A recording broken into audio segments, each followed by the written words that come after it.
Chers amis, bonjour et joie nouvelle de se retrouver sur les ondes de la 100.3. Nous sommes le 18 novembre 2021. Il est 10h30 dans les studios de Christ Radio et nous sommes ensemble avec Maman MC. On avait quitté l'émission de 8h en parlant un petit peu du formalisme. Je crois qu'on peut continuer un petit peu sur ça, non? Alors, je crois, parce que nous sommes dans la prière, hein. Et c'est vrai que quelque part, bon, on regarde les bénédictions sur la prière, alors. Et on peut se demander même comment se fait-il que la prière étant si importante pour nous, pourquoi on a tant de mal à prier? C'est quand même curieux, non?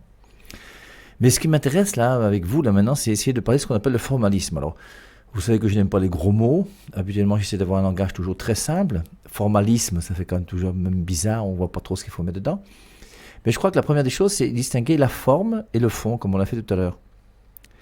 C'est-à-dire que dans la première fois où nous on a parlé de forme et de fond, on disait, c'est dans nos copies de français, où le professeur disait, sans distinguer le fond de la forme, je ne sais pas quoi, enfin faites un résumé.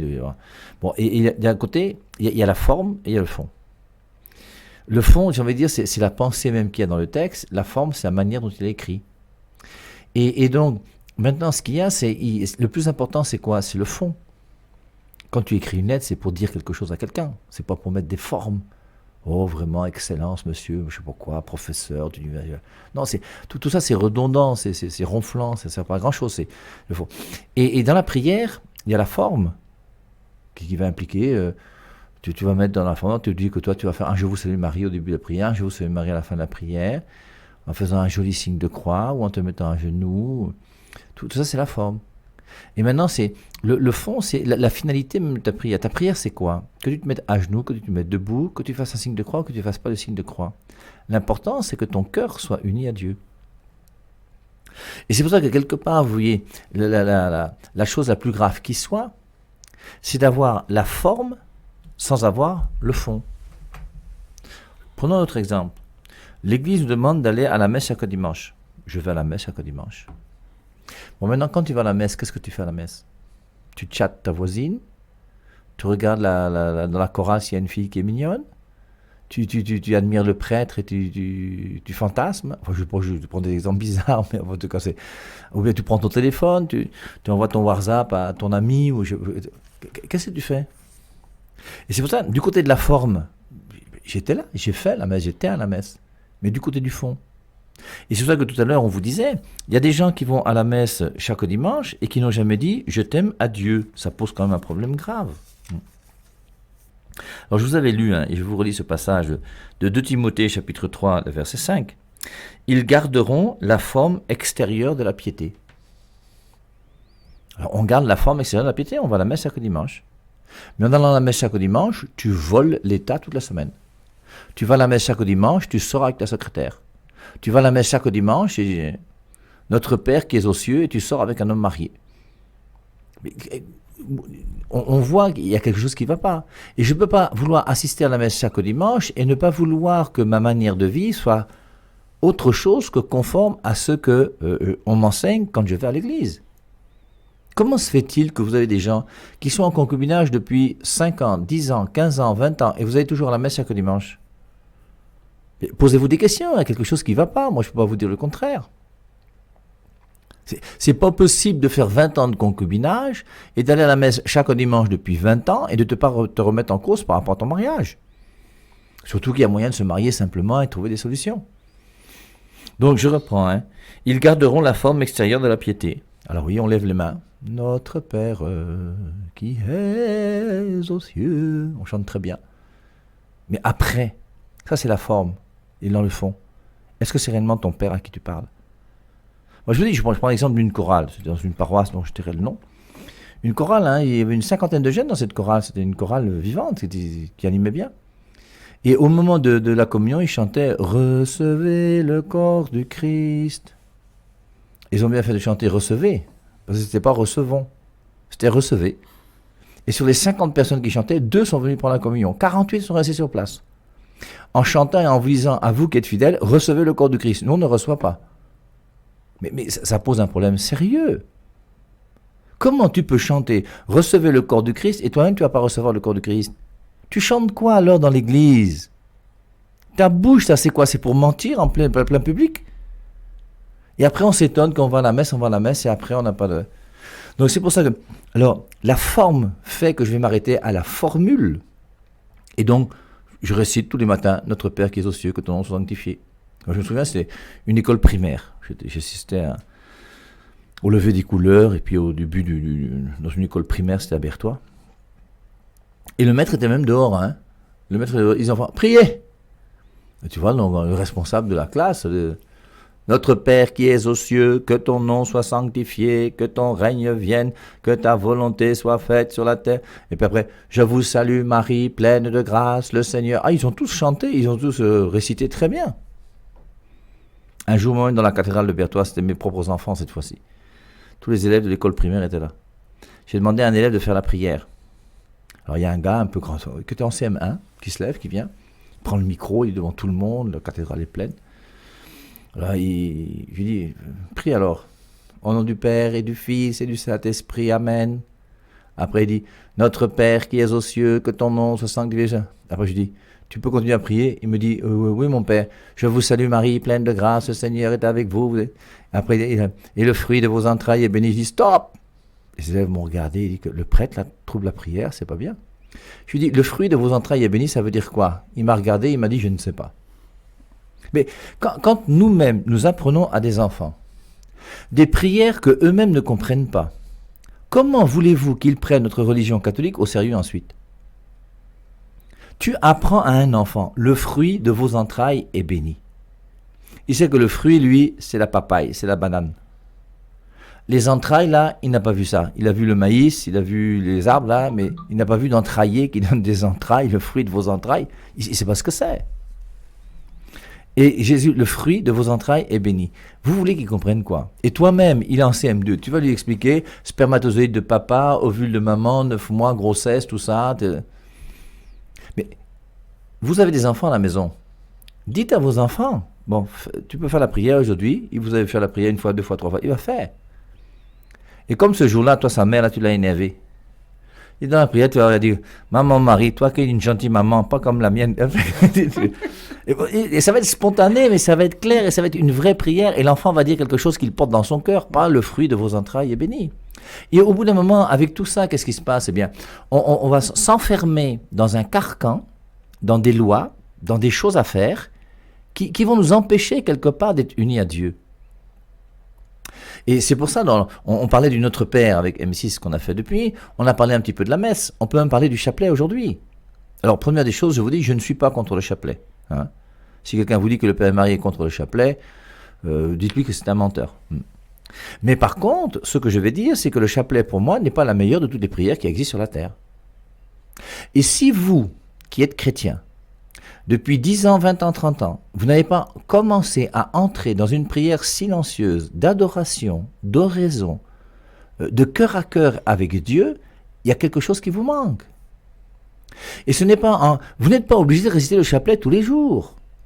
Il n'y a aucune obligation dans l'Église qui dit réciter le chapelet tous les jours.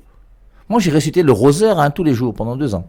Donc, c'est pour vous dire que si c'est pour le rosaire, là, j'ai même fait la dévotion des 1000 Ave. Je ne sais pas si vous connaissez la dévotion des 1000 Ave, c'est prononcer 1000 Ave dans la même journée. À l'époque, c'était 7 rosaires, puisque le rosaire faisait 150 Je vous salue Marie.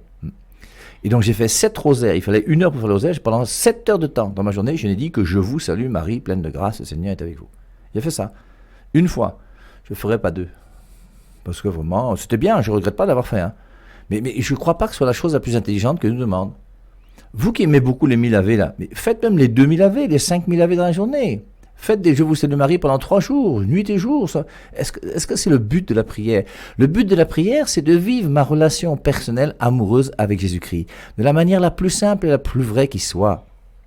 Quand j'étais plus jeune et qu'on me demandait que c'est qu'un chrétien, je disais qu'un chrétien, c'est un amoureux passionné de Jésus-Christ. Je le piffe mal, il me llamo, et je m'appelle Madame Jésus. Et c'est ça l'essentiel. Et ma prière, c'est quoi? C'est pas des trucs que pour perdre du temps, pour occuper mon temps. La prière, c'est vivre ce cœur à cœur avec Jésus-Christ de la manière la plus vraie, la plus profonde, la plus amoureuse possible. Et c'est ça qui est absolument capital. Sinon, je ne serais qu'un perroquet qui va réciter des choses, qui va réciter des choses, qui va réciter des choses.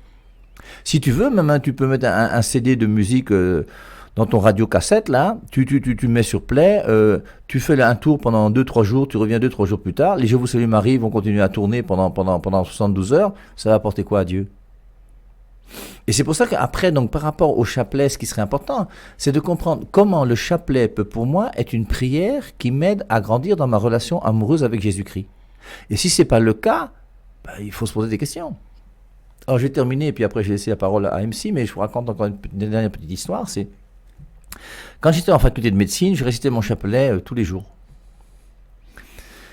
Et donc, quelquefois, il m'arrivait d'arriver un peu tard le soir, et tu t'aperçois donc que ce jour-là, tu n'avais récité que 2 dizaines de Je vous salue Marie. Donc, tu arrives fatigué, tu manges ce que tu peux là rapidement. Et quand tu rentres dans ta chambre, je me mets à genoux au pied de mon lit, et je sais qu'il me reste 3 dizaines à dire. Alors je prends mon chapelet. Notre Père qui es aux cieux, que ton nom soit sanctifié, que ton règne vienne, que ta volonté soit faite sur la terre comme au ciel. Donne-nous aujourd'hui notre pain de ce jour. Je vous salue Marie, pleine de grâce, le Seigneur est avec vous, vous êtes bénie. Je vous salue Marie, pleine de grâce, le Seigneur est avec vous, vous êtes bénie. Je vous salue Marie, pleine de grâce, le Seigneur est avec vous. J'ai fait une dizaine, il me reste encore 2. Notre Père qui est aux cieux. Bon, ça sert à quoi? Ça sert à quoi? C'est du matérialisme dans la prière. J'ai dit que je devais réciter 50 Je vous salue Marie. Maintenant, je suis arrivé, ma journée a été plus compliquée que prévu, j'ai eu des imprévus, je suis arrivé, je suis fatigué. Vous pensez que la Vierge Marie attend mes 30 Je vous salue Marie, sinon elle va mal dormir? Mais c'est ma mère, non? Et voilà l'effort que je fais. Je fais un effort pour essayer de réciter un chapelet tous les jours. Cette fois-ci, pour une raison ou pour une autre, je ne veux pas réciter un chapelet. Elle va me punir, elle va me gifler, elle va me chicoter. Tu lui dis que maman Marie, tu as vu ma journée, non?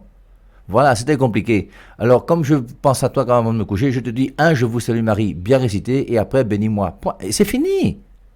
Sinon, on s'enferme, je vous dis, dans des carcans qui font qu'au bout d'un moment, au nom de la prière, au nom de la neuvaine, au nom de je sais pas qui, au nom de je sais pas quoi, alors on se lève maintenant à 2 heures ou à 3 heures ou à 5 heures, parce qu'il y a des heures où il faut prier avec des bougies vertes, des bougies jaunes. Mais qu'est-ce que vous cherchez?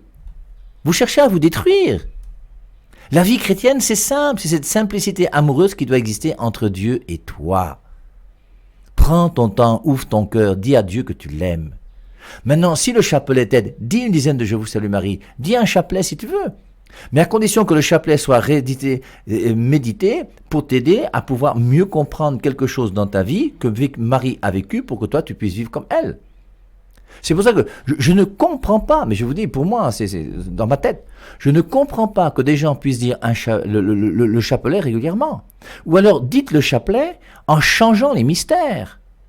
Le pape Jean-Paul II nous a montré. On avait d'abord les mystères joyeux, les mystères douloureux et les mystères glorieux. Il a eu l'audace et le courage, et il pouvait le faire, parce que c'est quand même le pape Jean-Paul II, on l'aimait bien. Il l'a pas fait tout de suite d'ailleurs, parce que sinon ça aurait été un scandale dans l'église. Il a ajouté les mystères lumineux. Je vous dis que moi, je suis pape. Les mystères, là, vous en aurez autant que vous voulez. Et si je peux, je vous donne, je sais pas moi, un mystère par jour pendant les 30 mois. Il y aura les mystères du premier jour, du deuxième jour, du troisième jour, du quatrième, pour que vous puissiez changer les mystères. Quand tu médites chaque jour, l'annonciation, l'ange vient voir, l'ange Gabriel, mais vous avez médité ça combien de fois dans votre vie? Vous cherchez encore quoi? Médite autre chose. On a réfléchi ensemble, nous ici, on a Matthieu 8, 23, on a réfléchi sur la tempête apaisée. Tu lis la tempête apaisée, tu médites la tempête apaisée, et après tu dis que Marie, toi-même, tu as médité ça, aide-moi, et tu dis une dizaine sur la tempête apaisée. Tu dis une dizaine sur la résurrection de Lazare. Tu dis une dizaine sur l'onction de Béthanie. Tu dis une dizaine sur Judas. Une dizaine sur l'amitié qui a été vécue entre Marie et Joseph. Comment est-ce qu'ils ont fait? Ils ont sexé, ils n'ont pas sexé. L'Église nous dit qu'ils n'ont pas eu de rapport sexuel ensemble. Marie, toi, explique-moi. Et tu dis une dizaine pour essayer de comprendre ce qu'elle a vécu.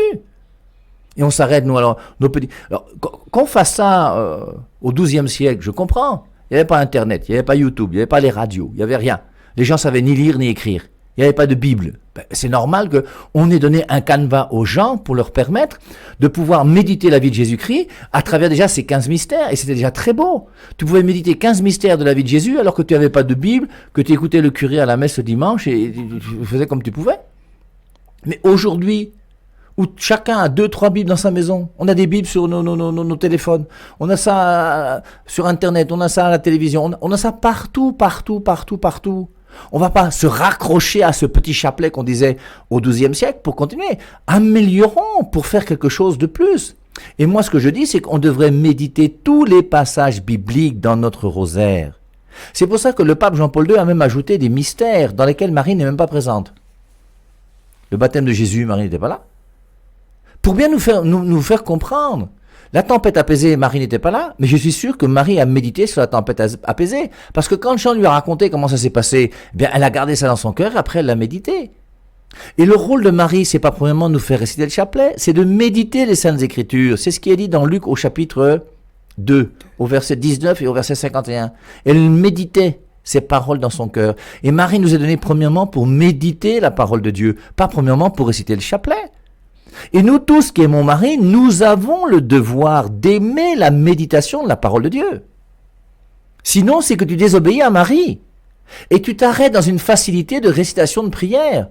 Et je vous rappelle qu'il y a des foyers même, des maisons dans lesquelles aujourd'hui, vous qui m'écoutez là, écoutez-moi bien, vous avez des familles catholiques dans lesquelles la maman ou la grand-mère dit le « Je vous salue Marie » tous les jours, la dizaine ou le chapelet. Pourquoi? Parce qu'elle ne sait rien faire d'autre. Et elle a peur de faire une étude biblique avec son fils ou sa fille qui va lui poser des questions. Alors que quand on dit « Je vous salue Marie », ça ne mange pas de beurre, c'est facile, tout va bien. Et après, on laisse les gens. C'est dommage, c'est dommage. Donc, il faut qu'on réfléchisse, qu'on réfléchisse.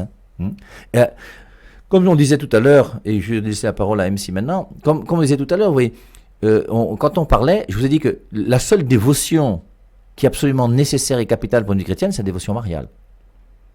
La dévotion à Saint Joseph, c'est aussi juste après, si vous voulez.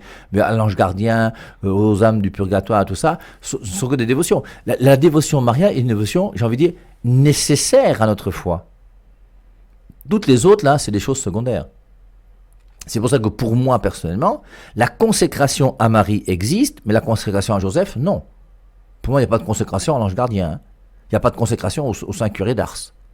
Mais à Marie, oui. On avait vu ça déjà, je ne vais pas revenir dessus. Mais c'est pour ça que Marie a une place unique dans la vie d'un chrétien. Et un chrétien qui n'aimerait pas Marie, ou qui ne considérait pas que Marie est sa mère, et qui n'essaierait pas de vivre cette dévotion mariale en étant l'enfant de Marie, et un chrétien qui aurait tronqué une partie de sa foi.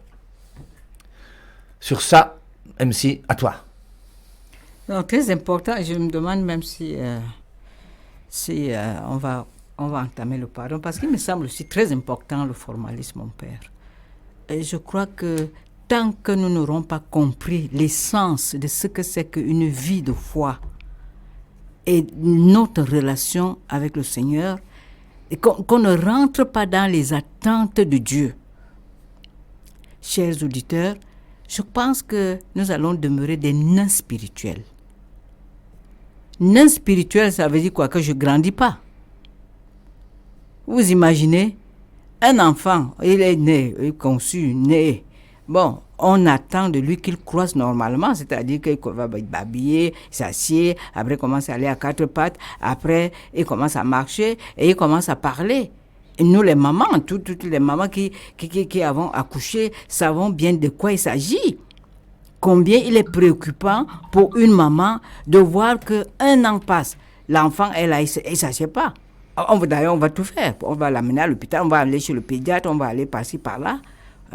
Parce qu'il y a un problème. On se pose parce qu'il devrait grandir. Il devrait grandir pourquoi? Parce qu'il a pris du lait, il prend tout ce que veut. Je fais tout ce que je peux, moi, en tant que parent, pour donner, pour qu'il croisse normalement. 2 ans, il ne marche pas. 3 ans. Vous allez me dire quoi? Qu'est-ce qui va se passer, mon père? Un enfant de 3 ans, qu'il est là, ou alors maintenant un enfant de 12 ans, mince, il est toujours là. Il agit comme un enfant de 2 ans. Ou alors quelqu'un de 20 ans, 30 ans, qui agit comme un enfant de 2 ans. Comment vous allez être en tant que parent? Moi, je pose la question. C'est un peu ça. Parce que à chaque âge, n'est-ce pas, on attend des fruits pour chaque âge. À chaque âge, c'est fruits, à chaque âge. Mais si au bout de compte, 30 ans, 50 ans, tu ne comprends même pas le b.a.-ba, tu ne vis même pas le b.a.-ba, et il faut bien se poser des questions. Mettons-nous un peu à la place de Dieu, qui voit, qui nous a tout donné. Nous le répétons chaque jour. Mais parfois, tu te poses des questions, mais est-ce qu'on comprend même? Est-ce qu'on suit même? L'ordre, l'important, c'est quoi? Il dit, crois, et tu verras. Croire à quoi, mon père? Croire quoi? sa parole, non? La prière va venir après. Il faut d'abord que j'entende ce qu'il me dit. Si nous allons maintenant à prier, c'est parce que nous avons entendu ce qu'il nous a dit relativement à la prière. C'est parce qu'il nous a dit demander. Comment on aurait donc su qu'il fallait aller à Dieu si on n'avait même pas lu qu'il nous demande ça, mon Père? Voilà une question. Ça veut dire que c'est dans les Saintes Écritures qu'il faut d'abord aller à la source, entendre ce que Dieu me dit par rapport à ceci, par rapport à ma relation avec lui, par rapport à ma relation avec les autres. Comment vivre cette relation? Il nous le dit. Mais c'est-à-dire que nous nous embouteillons nous-mêmes, comme le Père disait tantôt. C'est des carcans, effectivement. Il vous dit, sors de ce carcan-là. Tu dis non. Moi, je suis habitué, je me trouve. Allez, pourquoi tu me demandes de sortir de là? Mais qu'est-ce que tu veux alors qu'il fasse? Il te dit que sors de la maison pour aller voir que le ciel est grand. Il est rond. Mais toi, tu dis, moi, je vois le ciel à partir de ma fenêtre, il est carré. Qu'est-ce que Dieu va faire? Il faut que tu sortes de là, c'est-à-dire que ta manière de voir les choses. Dieu est là pour nous faire changer notre manière de voir les choses sur lui, sur nous et sur les autres. Quand on va comprendre ça, que c'est la priorité, connaître Dieu tel qu'il est dans son caractère, comment il agit, qu'est-ce qu'il attend de moi, et l'obéissance à la parole, aux promesses de Dieu, de cette obéissance dépend ma croissance, sinon je demeure non spirituel. Ou alors je vais être tiède, un pied dedans, un pied dehors. Rappelons-nous que Dieu vomit les tièdes. Il l'a dit quelque part dans l'Apocalypse, mon Père. Chapitre 3, verset 16. Voilà. Il vomit les tièdes, pourquoi? Parce qu'il attend de toi que tu sois bouillant. Et la question qu'on pourrait se poser, c'est est-ce que Jésus s'est donné à moitié? Est-ce que Jésus s'est donné à moitié, non, mon Père? Bien sûr que non. Mais là, il y a le don, non? Don, ça n'a pas été une forme, hein? Il n'a pas dit seulement de bouche. Ce qu'il a dit, il a fait. Mais si je dis dans de ma bouche que je suis chrétien, le reste devrait suivre. Comme lui aussi, il a fait suivre le reste. C'est-à-dire que son fils, qui est mort pour nous, un don parfait. Mais maintenant, Dieu ne l'attend même pas que nous soyons parfaits. Ce qu'il attend de nous, c'est la bonne disposition de cœur, chers auditeurs. Et c'est ça qui manque souvent. Et je voudrais dire une chose, par rapport aux choses que, voilà, vraiment, comme Dieu ne m'a pas donné ceci, ou alors il permet telle épreuve dans ma vie, je ne suis pas avec toi. Non, on devrait vivre l'épreuve, à mon sens, comme ceci. Se poser cette question. Seigneur, je vis cette situation, j'ai perdu mon poste, je ne sais pas. Dans quel but? C'est-à-dire, il y a des pourquoi que Dieu aime. Et un pourquoi que Dieu aime et l'autre pourquoi que Dieu n'aime pas. Le pourquoi dans quel but? On écrit ça en français en deux mots. Donc, pourquoi? C'est-à-dire, dans quel but? Je me répète. Pourquoi? Donc, pour à côté, détaché de quoi? Seigneur, tu permets quelque chose. Sûrement, tu as quelque chose à m'apprendre dans tout ceci. Dans quel but tu as permis cela dans ma vie? Je voudrais que tu me l'apprennes. Et ceux qui prient, n'est-ce pas qu'on va aller à la Sainte Vierge, obtiennent du Seigneur qui vienne m'éclairer par rapport à ça. Pas un pourquoi batailleur. Pourquoi batailleur, c'est en un seul mot. Mais pourquoi, Seigneur, tu as permis ceci? Pourquoi l'autre? Pourquoi à moi ça doit arriver? Pourquoi? Parce que ce pourquoi va tendre tes nerfs spirituels, va t'amener à t'éloigner à Dieu. Clair. Parce que tu es déjà en train de faire des histoires à Dieu. Parce que pour toi, Dieu doit seulement te donner ce que tu veux, comme on a dit, tout et tout de suite. Non, mais il faut donc cette approche d'humilité pour dire que non, Seigneur, je ne comprends pas. C'est même difficile ce que je suis en train de vivre. Et il y a beaucoup de choses comme ça, ce formalisme. Et puis, il y a même des choses qu'on ne veut véritablement pas faire. Bon, tu n'as même pas commencé avec Dieu. Dieu est le commencement de toutes choses et la fin. Tu as un projet. Il dit que confie-moi tes projets. Toi, tu les confies à qui alors? Après, quand ça ne va pas marcher, tu dis que Dieu, vraiment, tu vas maintenant chez Dieu pour dire qu'il colmate les brèches. Tu as d'abord commencé avec lui. Voilà autant de choses qui font que quand tu vas te présenter à lui dans la prière, dis que mais c'est maintenant que tu viens. Encore qu'il est bon que quelquefois même, il va toujours nous aider, heureusement. Mais est-ce que tu commences avec lui? Est-ce que tu continues avec lui? pour que lui termine. Hein? C'est autant de choses. Je jette vite un coup d'œil parce que là, le temps passe vite. Et le formalisme, franchement, c'est ça notre problème. Et le Jésus, même de son temps, va reprendre les pharisiens sur ce formalisme. Ce formalisme, autant pour moi. Il va dire, mais vous soignez la coupe. Vous soignez la coupe. L'extérieur de la coupe. Le dedans, donc vous êtes des tombeaux blanchis. Le discours le plus virulent du Seigneur, c'est contre les pharisiens. Je ne me trompe pas, mon père. C'est ça exactement, non? Pourquoi? Contre le formalisme. Contre le formalisme. Ils ont les habits, ils vont au temple, mais ils font le contraire. Voilà. Ils agressent la veuve et l'orphelin, ils demandent des sommes extraordinaires, ils font porter des croix qu'eux-mêmes ne peuvent pas porter, comme il dit, non? Voilà, exactement. C'est terrible. Et c'est terrible. Vous imaginez combien Dieu souffre là-haut de nous voir comme ça?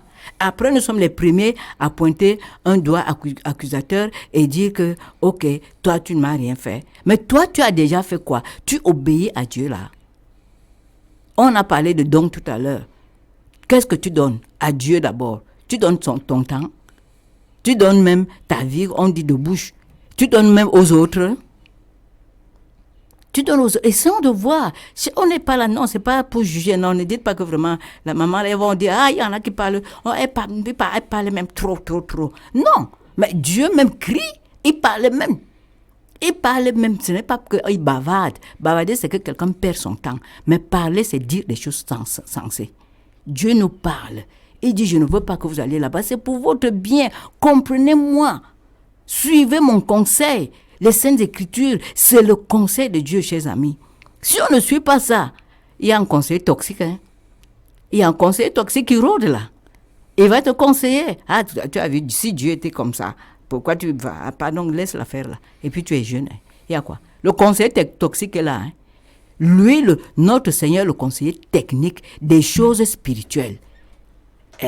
Il est conseiller de technique des choses. Et Jésus va le dire. Nous parlons de ce que nous savons. Mon père? C'est ce qu'il dit. Donc, il ne dit pas des choses comme ça. Il ne lance pas les choses comme les hommes. Dieu ne ment pas. Mais pourquoi est-ce que nous ne le prenons pas au mot? Pourquoi est-ce qu'on a du mal à prendre Dieu au sérieux? Et puis, nous sommes nous-mêmes victimes de notre manque de non-vouloir de faire la volonté de Dieu. Donc moi, à l'époque là, j'avais compris quelque chose que j'avais résumé aussi, le causa. Le causa, c'est-à-dire confiance d'abord en la parole du Seigneur, comme Marie a fait. Et il y a confiance, c'est-à-dire le haut là, ça veut dire obéissance. Obéissance, parce qu'il dit garder mes commandements, ça veut dire que vous m'aimez. Obéissance. Mais pourquoi ne pas obéir? Sachant que l'obéissance, ça paye bien, mes amis. La désobéissance, ça te coûte cher. Il faut qu'on comprenne ça. Je suis à co. S veut dire soumission. Marie était soumise. Jésus s'est soumis à son Père. Il s'est soumis. Le causa, le A là, c'est-à-dire quand on a fait tout ça, vraiment, n'est-ce pas, on est couvert par l'amour de Dieu. Le causa, confiance, obéissance, soumission, amour de Dieu. Et nous avons la grâce de Dieu, la garantie que Dieu nous donne de recevoir. J'aime bien ce détail comme ça, la grâce, la garantie. R, de recevoir l'amour de Dieu. L'amour de Dieu. À tous ceux qui croient, il donne ça. C'est-à-dire que tous ceux qui croient le sait là, non? Et donc, le corps est devenu le temple de Dieu. La grâce, n'est-ce pas? C'est ça. Est-ce que nous sommes... Dieu voudrait nous donner tout ça, mais c'est nous qui bloquons tout ça. Comment vous voulez qu'il fasse alors? Les bénédictions sont là. Croyons et vivons comme il nous dit. Vous voyez, non? C'est un peu ça, le cri de Dieu, encore en ce matin, pour chacun de nous. Voilà, mon Père. 2 Timothée, chapitre 3, verset 5, je vous relis. 2 Timothée 3, 5. Ils garderont la forme extérieure de la piété, mais ils en renieront la puissance. C'est quand même extraordinaire de savoir qu'on peut s'approcher de l'Eucharistie. S'approcher à la messe, on reçoit la parole de Dieu. Si la parole de Dieu n'est pas puissante et si l'Eucharistie n'est pas puissante, je ne sais pas ce qui se fera à notre force. Et alors, ils garderont la forme extérieure de la piété, mais ils en renieront la puissance. Tu vas à la messe, mais tes oreilles sont fermées, tes yeux ne te regardent pas. Tu t'aperçois même pas que c'est le corps à corps que tu vis avec ton Dieu. Et que c'est sa parole qui t'est donnée dans tes oreilles, pour que toi-même tu puisses en vivre tout au long de la semaine et tout au long de ta vie.